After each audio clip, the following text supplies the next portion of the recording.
আসসালামু আলাইকুম। এই মুহূর্তে আমি দাঁড়িয়ে আছি আমার শৈশবের প্রথম বিদ্যালয়, দ্বিতীয় বিদ্যালয়, এই বিদ্যালয়ের মাঠগুলোতে। আমি দাঁড়িয়ে আছি নীলেরপাড়া সরকারি প্রাথমিক বিদ্যালয়ের মাঠ। এটি হচ্ছে আমার শৈশবের প্রথম বিদ্যালয়। ওই যে পিছনে দেখতে পাচ্ছেন,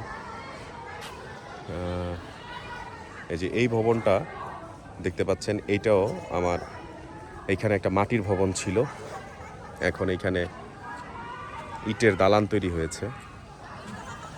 তার পাশে আছে নীলেরপাড়া উচ্চ বিদ্যালয়।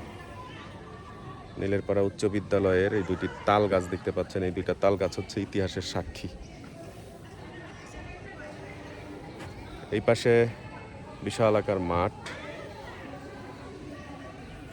আমাদের এইখানে মূলত 5টা প্রতিষ্ঠান আছে: নীলেরপাড়া সরকারি প্রাথমিক বিদ্যালয়, নীলেরপাড়া উচ্চ বিদ্যালয়, এছাড়া রয়েছে সমন্বিত দৃষ্টি প্রতিবন্ধী শিক্ষা কার্যক্রম, নীলেরপাড়া কেন্দ্রীয় জামে মসজিদ, এছাড়া রয়েছে নীলেরপাড়া জামিয়া এমদাদিয়া মাদ্রাসা ও এতিমখানা। এইখানে অনেক স্মৃতি রয়েছে ছোটবেলা। এই মাঠে, যে মাঠে দাঁড়িয়ে আছি, এই মাঠে একসময় অনেক খেলাধুলা করেছি।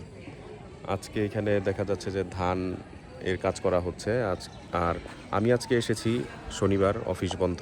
আমার বাচ্চা যদিও অন্য আরেকটা প্রাইভেট স্কুলেও পড়ে, কিন্তু এই সরকারি স্কুলে এখানেও আমি ভর্তি রেখেছি। এখানে পরীক্ষা চলতেছে, এই কারণে পরীক্ষা দিতে নিয়ে আসছি আজকে। ওই যে পিছনে আরও অনেক অভিভাবক দেখা যাচ্ছে। তো এটা আমার শৈশবের স্কুল, অনেক আবেগ জড়িয়ে আছে এখানে, অনেক অনেক অনেক আবেগ। আমাদের শৈশবটা কেটেছে এইখানে। আপনি আপনার জীবনের প্রথম বিদ্যালয় কোনটা ছিল সেটা অবশ্যই কমেন্টে জানাবেন। সর্বপ্রথম কোন স্কুলে আপনি পড়াশোনা শুরু করেছেন সেটা জানাতে ভুলবেন না। আল্লাহ হাফেজ।